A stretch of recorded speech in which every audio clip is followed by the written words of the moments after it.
Mayong adlaw kanyang tanan mga ka-dear friends. Kininaw sa man yung ubos nga lagad nga si Papa Joe. And I'm sure nga excited mo karong adlaw nga makadungog na sad og lain nga istorya nga pinada sa usa sa ato ang mga YouTube subscribers.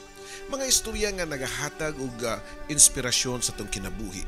Gana sa pakiga bisog sa adlaw-adlaw nga mga pagsuway. And by the way, sa itong mga kaigsunan nga wala pa makasubscribe sa tuang YouTube channel, please subscribe and click the notification button para ma-notify mo sa mga bagong istorya nga itong idalit ninyo. O sa itong mga kaigsunan diha nga nangita sa mga daanan na itong mga istorya, pwede sa nyo i-check ang YouTube channel ni Ate Gems, ang katabi kauban ni Ate Gems. So dita maglangay mga kaigsunan ug paminaw na nato ang istorya karong adlaw. Diri lang sa Dear Papa Joe Stories.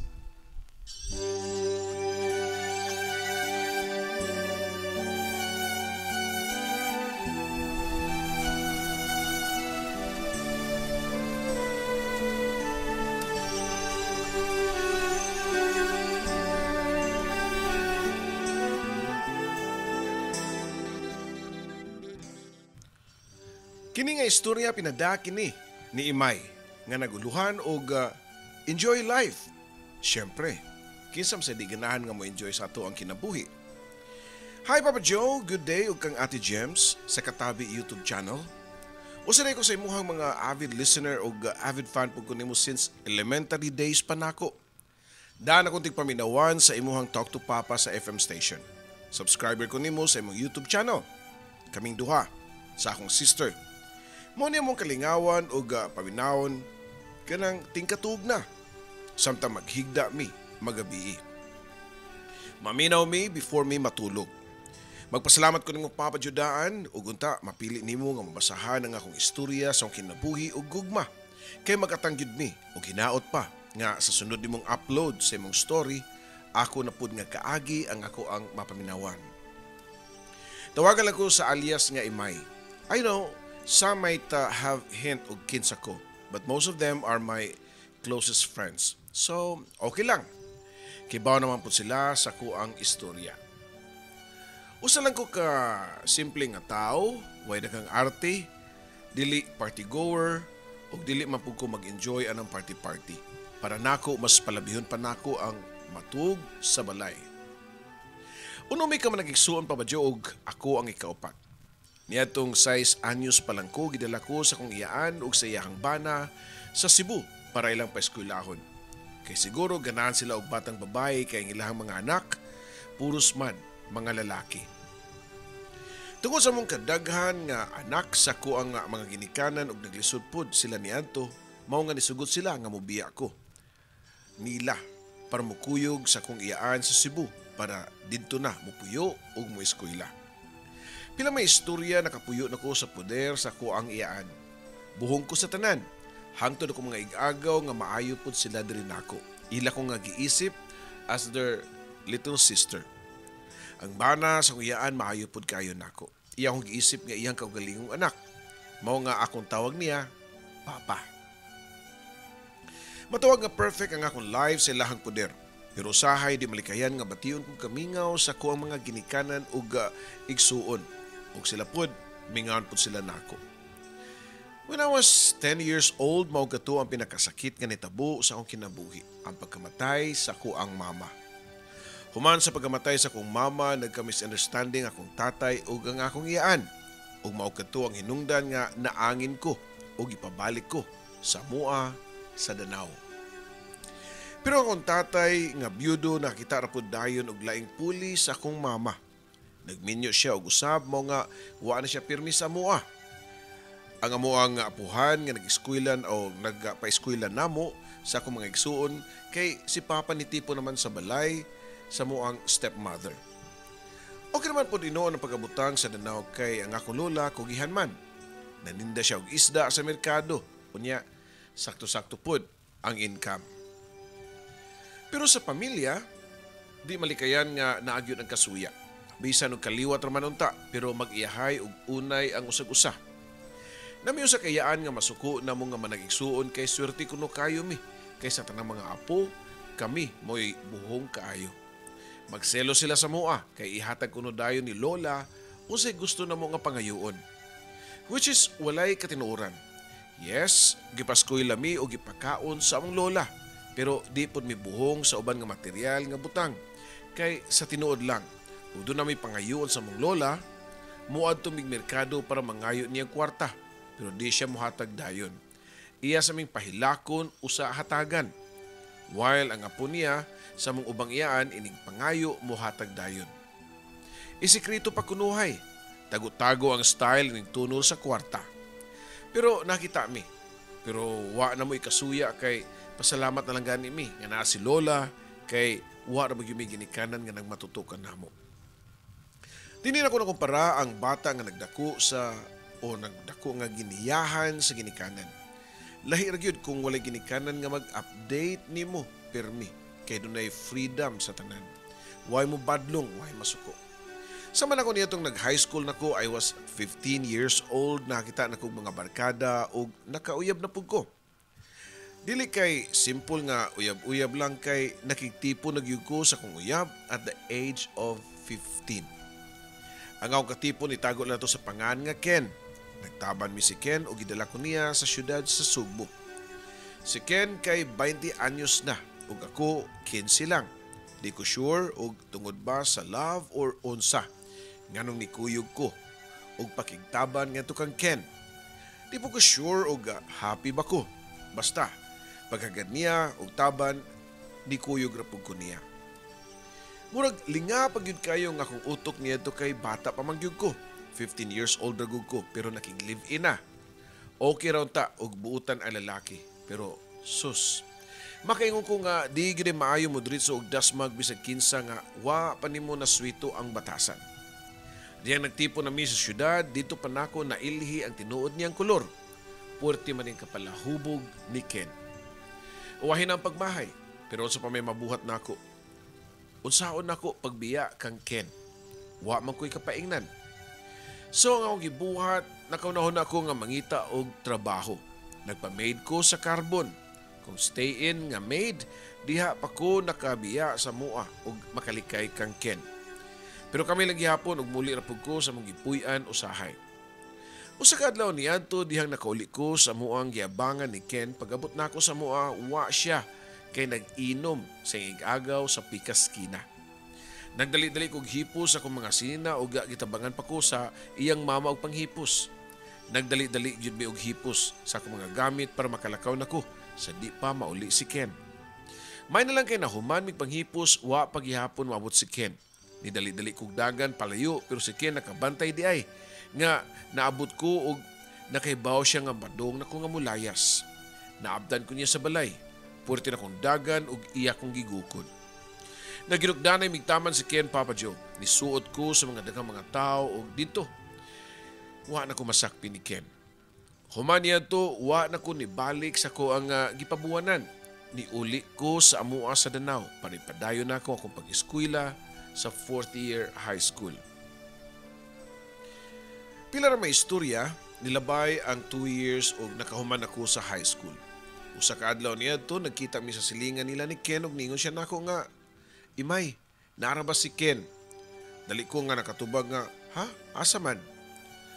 Amot mo siya nasud sa kong kasing-kasing nga, kalit mo ko na excited pagkaibaw na ko nga naa si Ken. Kanagaling feeling nga murag gikilig og gamay. Nakapangutan ako sa kong kaugalingon nga nung gikilig pa ko kang Ken nga ako naman gani siyang gilayasan tungod sa iyahang bisyo.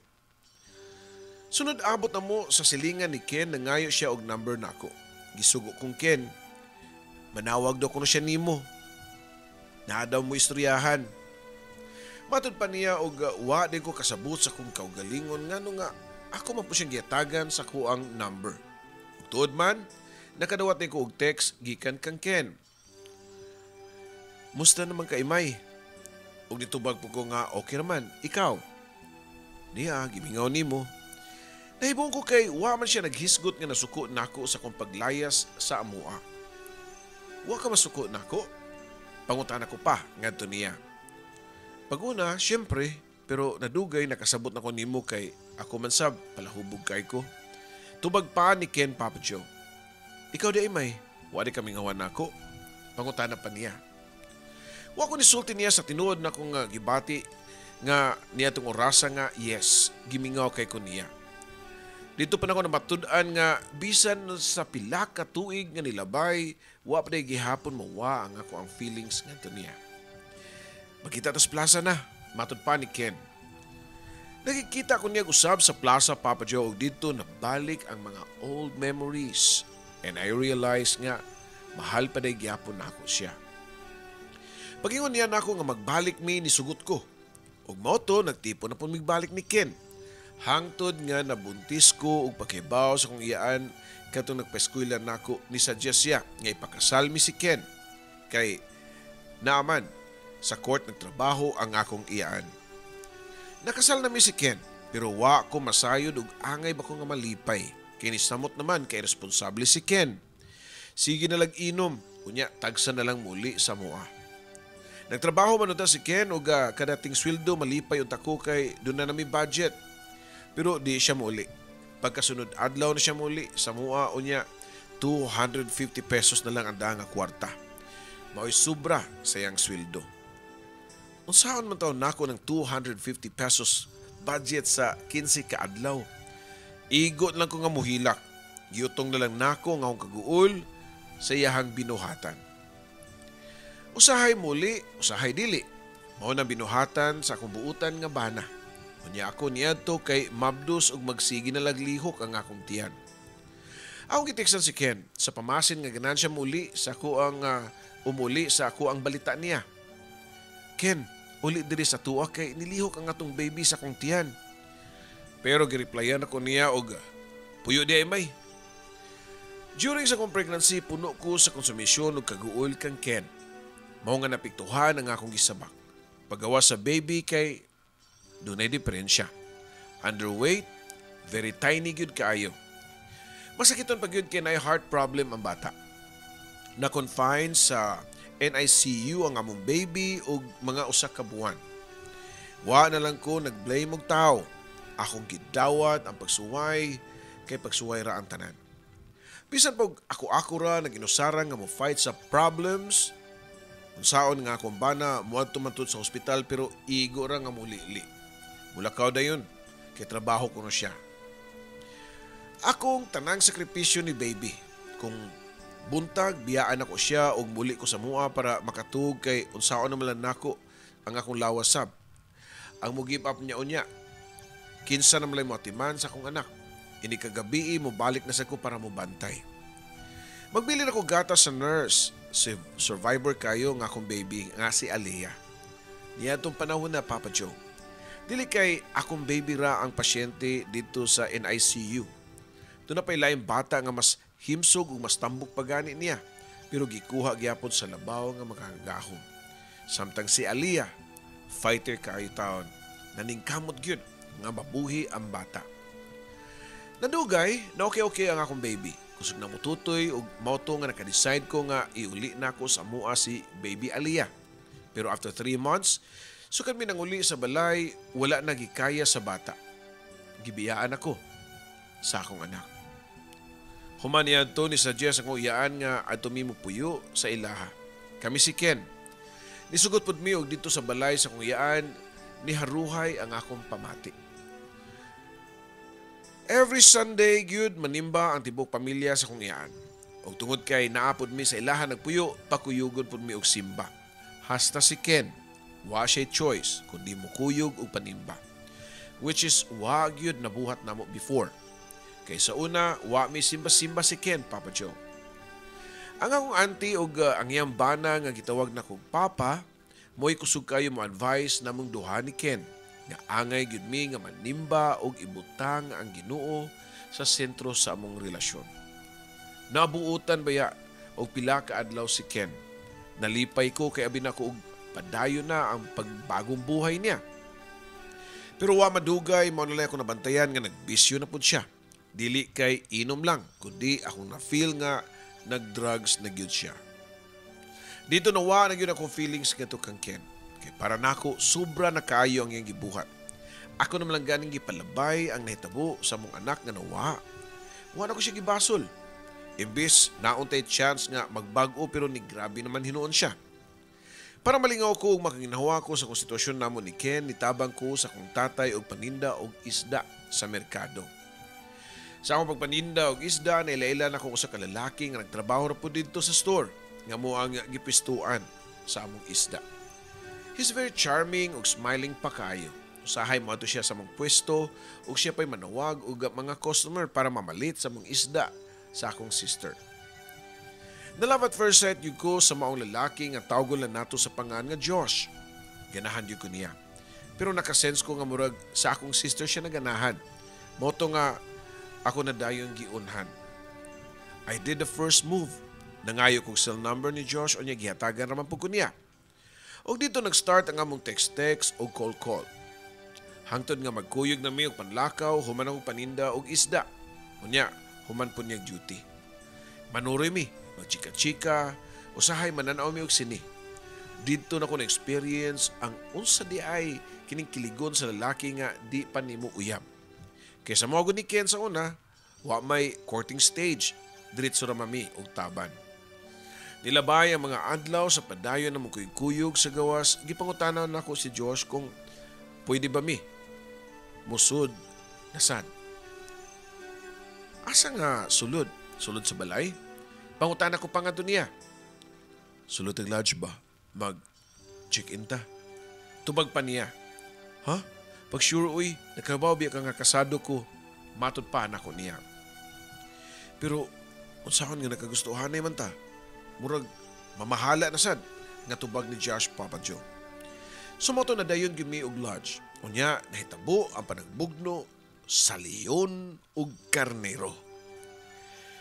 Human sa nitabo naman ni Josh, padayon na may gihapon og teksanay ug tawganay.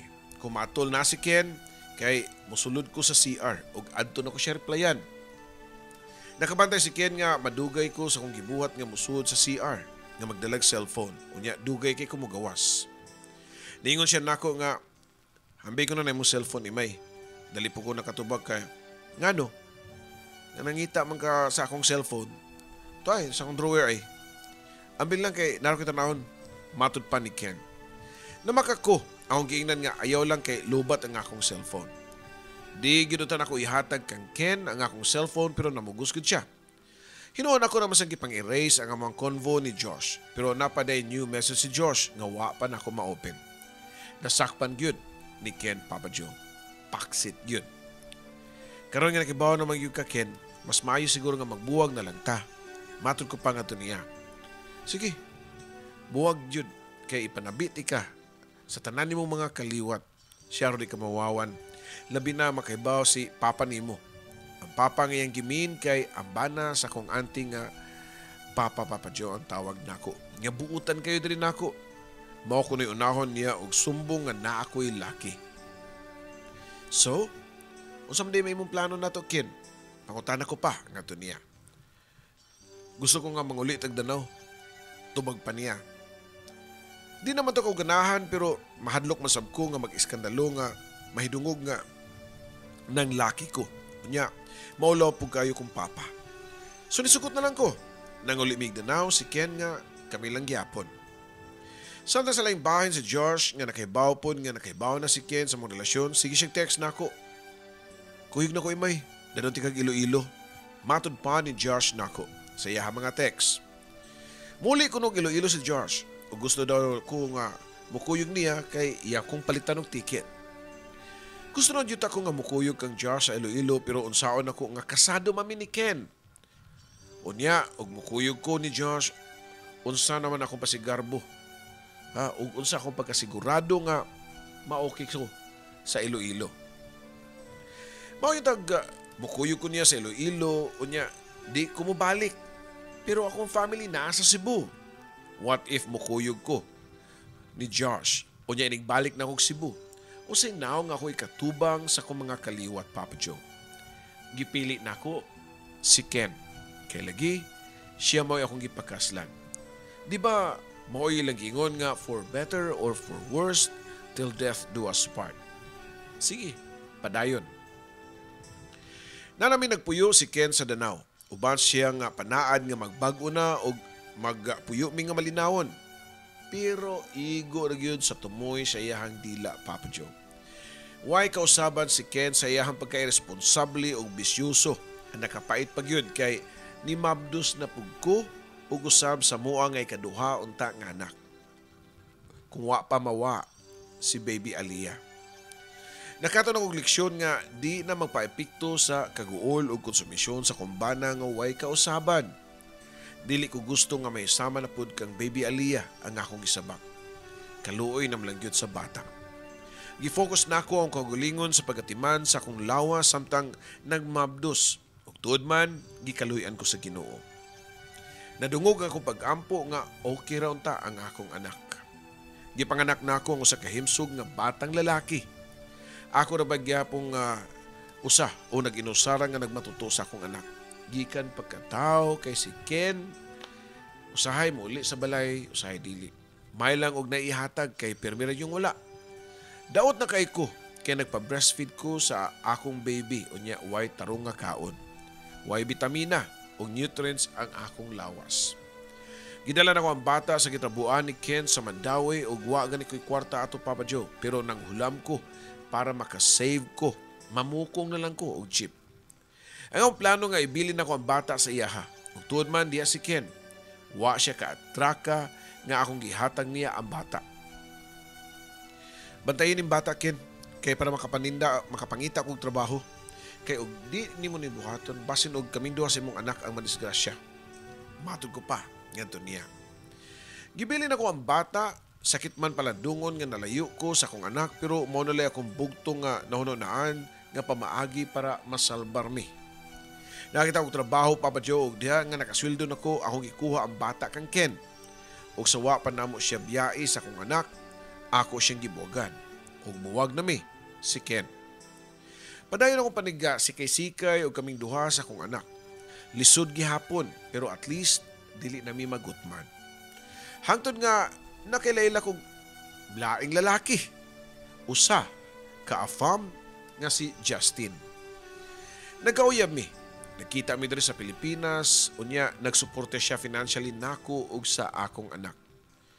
Mao pagkato ang unang higayon nga niharuhay ang among pagpuyo sa akong anak. Okay na unta to. Pero unfortunately, niabot ang pandemic. Di na siya kabasta-basta og ari sa Pilipinas kay di man pwede. Unya maglisod na pud siya sa kwarta.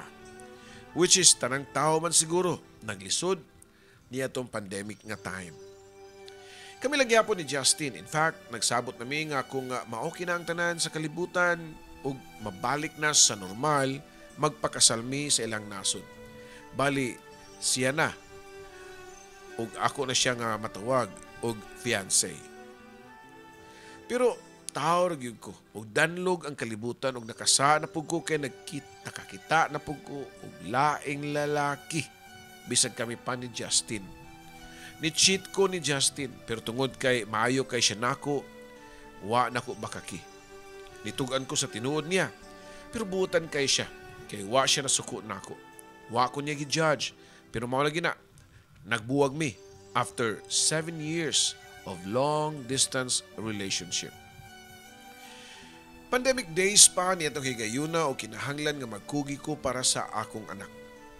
Mao nga nag-barbecue ko sa among tungod ug naninda ko og barbecue. O kining among mga silingan nga dugay na nakong kaila ni duol nako.